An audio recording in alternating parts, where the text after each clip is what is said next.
अस्सलाम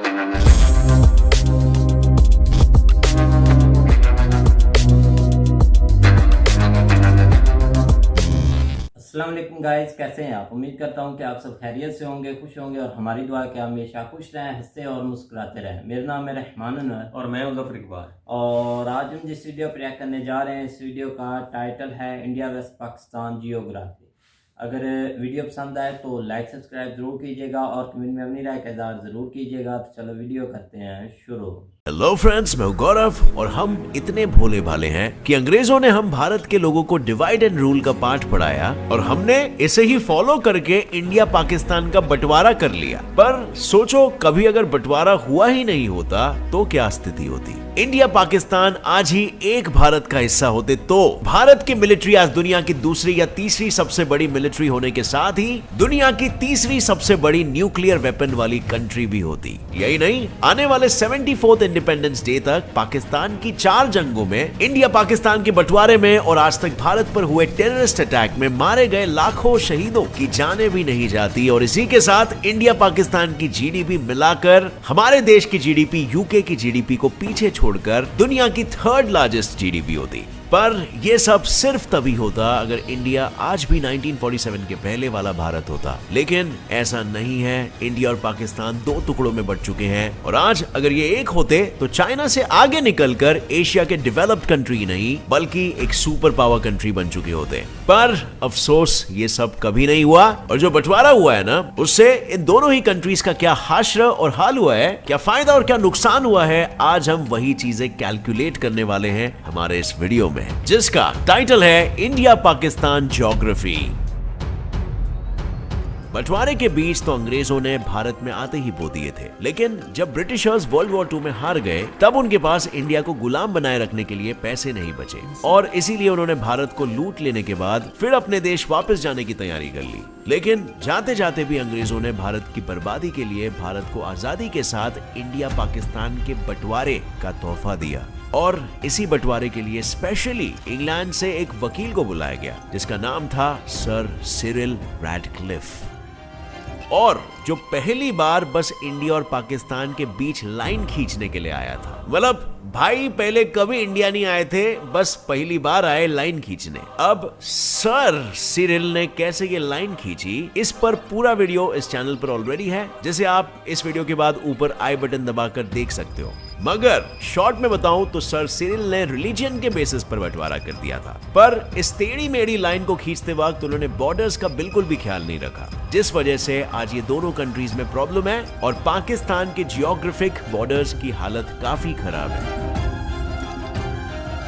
क्योंकि पाकिस्तान अपने बॉर्डर्स 2 नहीं बल्कि 4 देशों के साथ शेयर करता है, इंडिया, अफगानिस्तान, ईरान और चाइना। और उसमें से भी इंडिया और अफगानिस्तान ऐसे 2 देश हैं जिनकी पाकिस्तान के साथ बिल्कुल नहीं बनती। और ऐसा इसीलिए क्योंकि पाकिस्तान अफगानिस्तान के साथ एक बॉर्डर शेयर करता है जिसे ब्रिटिशर्स ने 1893 में उस वक्त के भारत और अफगानिस्तान के बीच में बनाया था। इस बॉर्डर की वजह से अफगान का पाश्तूनिस्तान 2 हिस्सों में बढ़ गया, जिसका आधा हिस्सा आज पाकिस्तान में है और वही आधा अफगानिस्तान में है। और पाश्तून्स वही लोग हैं जो आधे से ज्यादा अफगानिस्तान को रूल करते हैं और इसीलिए आज तक अफगानिस्तान 1893 में बनाए हुए इस बॉर्डर को एक्सेप्ट नहीं करता। उनके हिसाब से पाश्तूनिस्तान पूरा का पूरा आज भी अफगानिस्तान में ही आता है और पाकिस्तान की ऐसे ही दुश्मनी ईरान से भी है, बस इस केस में पाश्तूनिस्तान की जगह बलोचिस्तान है। पर बलोचीज ईरान में कोई मेजॉरिटी एथनिक ग्रुप नहीं है, जिस वजह से पाकिस्तान और ईरान अंडरस्टैंडिंग से इस रीजन को शेयर करते हैं। पर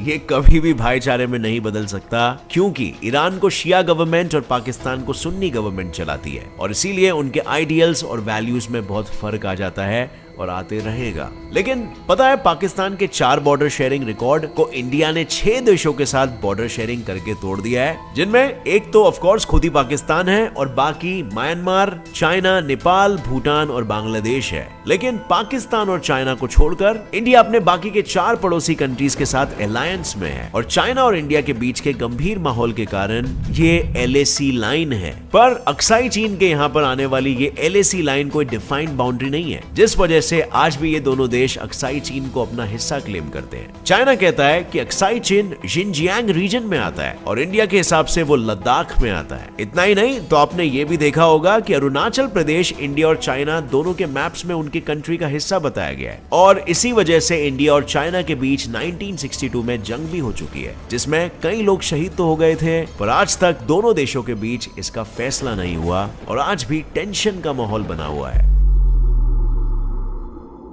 पर सिर्फ बॉर्डर डिस्प्यूट ही इकलौती ऐसी चीज नहीं है जो बंटवारे में पाकिस्तान और इंडिया के हिस्से में आई है। बंटवारे के साथ पाकिस्तान को फ्री भूकंप भी मिला है। मेरा मतलब है पाकिस्तान का आधा हिस्सा बलूचिस्तान और आजाद कश्मीर एक ऐसे एरिया में आता है जो अर्थक्वेक प्रोन है। यहाँ आने वाले भूकंप इतने हाई मैग्नीट्यूड के होते हैं कि 2005 में आजाद कश्मीर में आए हुए सिर्फ एक भूकंप ने 86,000 लोगों की जान ले ली थी। पर इन भूकंपों के आने के पीछे का कारण क्या है? तो बेसिकली आज दुनिया में जो 7 अलग अलग कॉन्टिनेंट्स है ना, वो 33 करोड़ साल पहले एक हुआ करते थे। मतलब ऐसा कुछ कि जमीन का सिर्फ एक बहुत ही बड़ा टुकड़ा था और उसके चारों तरफ सिर्फ पानी ही पानी था और इस सुपर कॉन्टिनेंट का नाम पैंजिया था। वेल, एग्जाम्पल के लिए समझो कि तुमने दूध को उबाला, फिर उबालने के बाद उसके ऊपर मलाई बन गई। अब अगर तुम दूध के बर्तनों को हिलाओ तो मलाई भी हिलती है और कई बार इसके टुकड़े भी हो जाते हैं। उसी तरह जब अर्थ के कोर का लावा ठंडा हुआ तो ऊपर जमी हुई मलाई यानी कि लैंड के टुकड़े भी हुए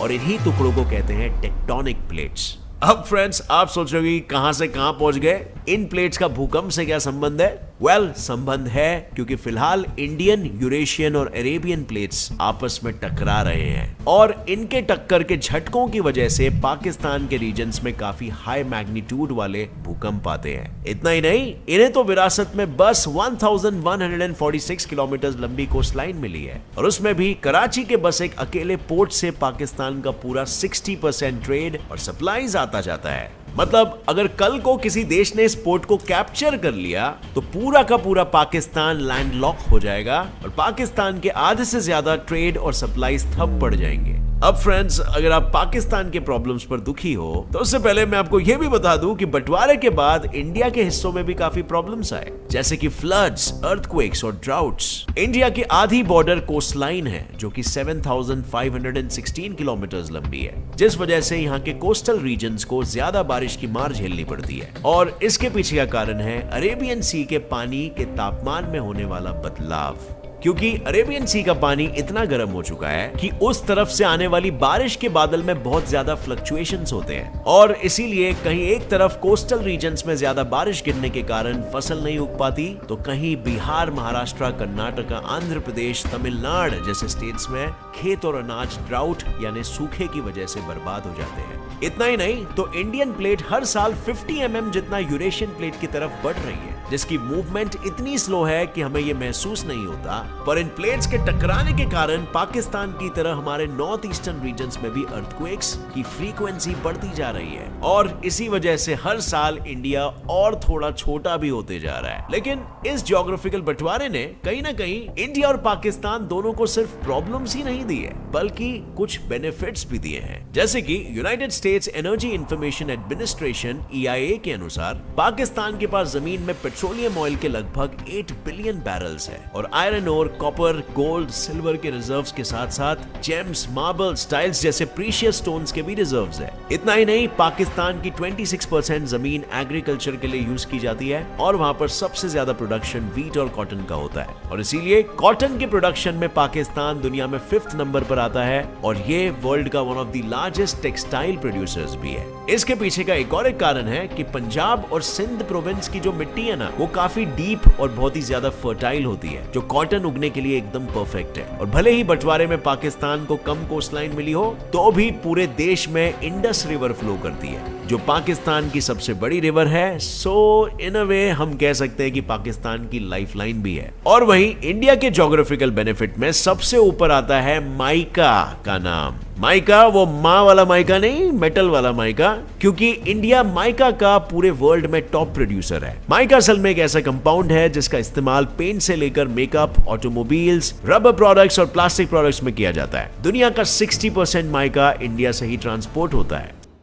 साथ ही इंडिया वर्ल्ड में कोल का थर्ड लार्जेस्ट प्रोड्यूसर भी है और हमारे पास टाइटेनियम और डायमंड्स और लाइमस्टोन्स के काफी सारे रिजर्व्स हैं और ऑयल रिजर्व्स में हमारे पास ऑलमोस्ट 5.4 मिलियन बैरल्स है। अब बात करते हैं इंडिया की लाइफलाइन हिमालयन माउंटेन्स की, और इसे इंडिया का लाइफलाइन इसीलिए कहा जाता है क्योंकि देश की लगभग सभी नदियां जैसे कि गंगा, यमुना, ब्रह्मपुत्र ये सारी हिमालय से ही शुरू होती है और इनमें से कई नदियों पर लगाए हुए डैम्स हाइड्रो इलेक्ट्रिसिटी जनरेट करने में काफी मदद करते हैं। इतना ही नहीं तो हिमालय नॉर्थ से आने वाली बर्फीली हवाओं को भी रोकता है, जिससे इंडिया का क्लाइमेट हमेशा मॉडरेट रहता है और बारिश की वजह से एग्रीकल्चर में मदद होती है। और ये ना सिर्फ दुनिया का सबसे बड़ा माउंटेन रेंज है बल्कि ये चाइना के खिलाफ हमारा ग्रेटेस्ट नेचुरल डिफेंस भी है।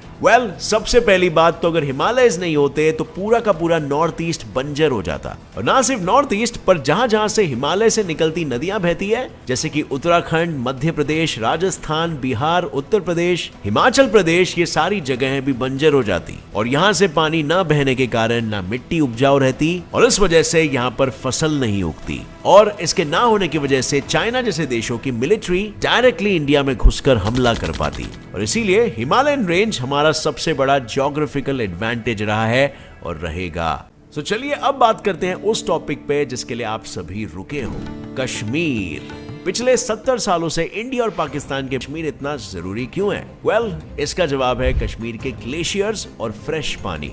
ये ग्लेशियर का पानी इंडिया और पाकिस्तान के लाखों लोगों को ताजा पानी और इलेक्ट्रिसिटी प्रोवाइड करता है, और आजकल के बढ़ते पॉपुलेशन और बढ़ते इलेक्ट्रिसिटी की जरूरत के कारण इंडिया कश्मीर में और हाइड्रो इलेक्ट्रिसिटी के फैसिलिटीज लगवाना चाहता है। पर पाकिस्तान को डर है कि इरिगेशन के नाम पर कहीं इंडिया कश्मीर से पाकिस्तान आने वाले पानी को ही ना रोक दे, और इसी के चलते इंडिया और पाकिस्तान ने 1960 में वर्ल्ड बैंक के साथ इंडस वाटर ट्रीटी साइन कर ली थी, जिस एग्रीमेंट के हिसाब से पाकिस्तान के कंट्रोल में इंडस, चेनाब, झेलम और इंडिया के कंट्रोल में बियाज, रावी और सतलेज रिवर्स आती है। अब बंटवारों के बाद दोनों ही देशों के हिस्सों में कई अड़चनों के साथ कई फायदे भी आए, बिल्कुल उसी तरह जिस तरह हर सिक्के के दो पहलू होते हैं, लेकिन दोनों ही देशों ने इन प्रॉब्लम्स को फेस करके इन एडवांटेजेस को किस तरह बेस्ट इस्तेमाल करे ये सीख लिया, और इसी वजह से आज दुनिया भर में ये अलग अलग चीजों के लिए फेमस है। जैसे कि पाकिस्तान फेमस है अपनी टेक्सटाइल इंडस्ट्री के लिए और वहीं पर इंडिया फेमस है अपने माइका और कोल प्रोडक्शन के लिए।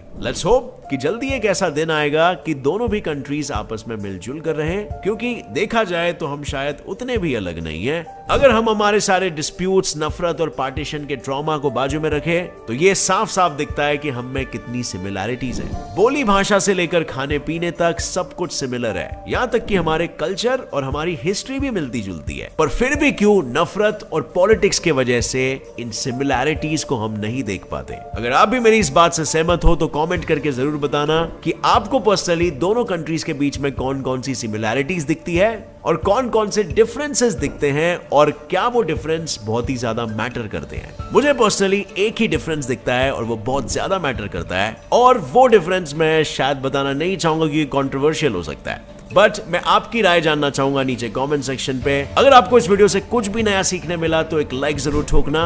मेरे channel gets it life fact. हाँ जी गाइस, तो जैसा कि आप वीडियो देख रहे थे तो वीडियो भी काफ़ी इंटरेस्टिंग थी और बहुत ही अच्छे फैक्ट थे भाई गौरव के, और उन्होंने बहुत अच्छे से एक्सप्लेन किया और बहुत से उन्होंने हमें भाई पॉइंट बताए। और सबसे पहले तो यही बात आ जाती है कि भाई जो ब्रिटिश करके गए थे भाई हमारा, एक तो वो बंटवारा कर गए, एक लूट मार के ले गए, मतलब कि जो भी हमारी चीज़ें थी ना भाई वो छीन कर ले गए। मतलब कि छीनने वाले तो थे ही वो, उनका ज़हन ही ये बना हुआ था, जब उनको कोई चीज़ नज़र नहीं आ रही थी उन्होंने कोई ना कोई भाई नुकसान पहुंचाना था, और उससे बड़ी ये चीज़ कि उन्होंने भाई ये भी एक नुकसान पहुंचा दिया।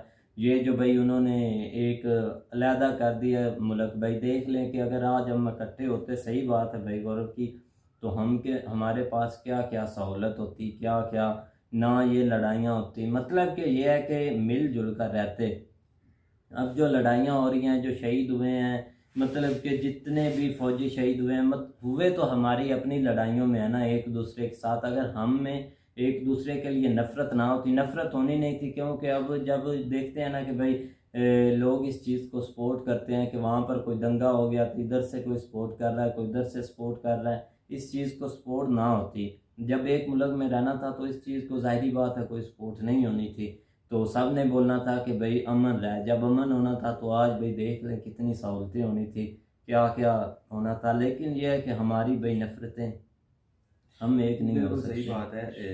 वो वीडियो तो उन्होंने बिल्कुल अच्छी बनाई है, और जियोग्राफी के तौर पे उन्होंने जो है ना वो चीज़ें जो बताई हैं, इसमें कोई शक नहीं है कि बहुत सारे जो है ना यहाँ पे जो है ना दोनों मुल्कों के पास हर तरह की जो है ना वो कुदरती जो है ना वो नेमतें हैं, मादनियात हैं, आयल की आप हिसाब ला लें, ये सब कुछ है। लेकिन ये है कि वो बस हमारे अंदर वो भी कैपेसिटी नहीं है कि हम अपने खुद मुख्तार हो जाएं, ख़ासकर पाकिस्तान के अंदर जिस तरह ये बलूचिस्तान भरा पड़ा है मादनियात के साथ।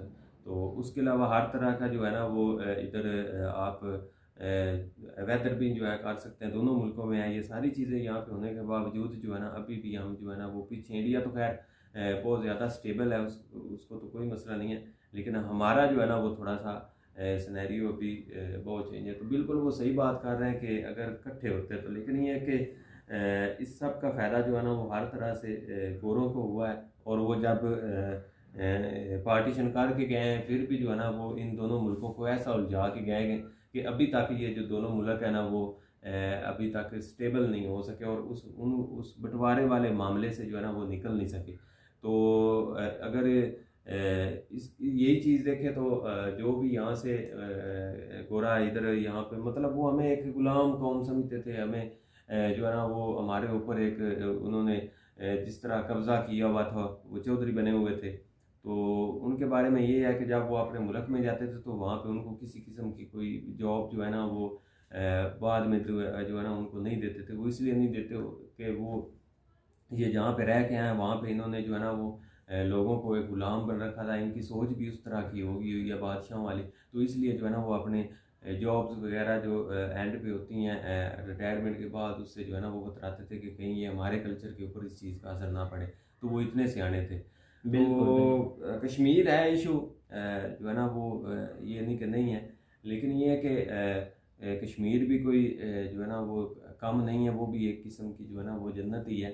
हर तरह की जो है वो आपके सामने है। जिस तरह वहाँ पे जो है ना वो एक आप अगर सैर पे जाएं, वहाँ पे अगर विज़िट करें तो आपको पता चले कि वहाँ पे किस हद तक कुदरती नेमतें हैं हर तरह की। तो इस लिहाज से जो है ना वो दोनों मुल्क ही आम थे। लेकिन ये है कि अब हमें हमारे मसले मसाइल इतने मसलों में इतने उलझ गए हैं, तो अब तो खैर मुश्किल ही है कि इस साइड पे हम निकलें।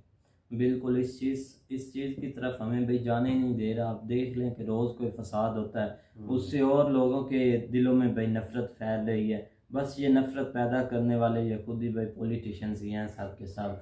तो उम्मीद करते हैं कि गाइस आपको वीडियो पसंद आएगी। अगर पसंद आए तो लाइक सब्सक्राइब जरूर कीजिएगा और कमेंट में अपनी राय का इज़हार ज़रूर कीजिएगा।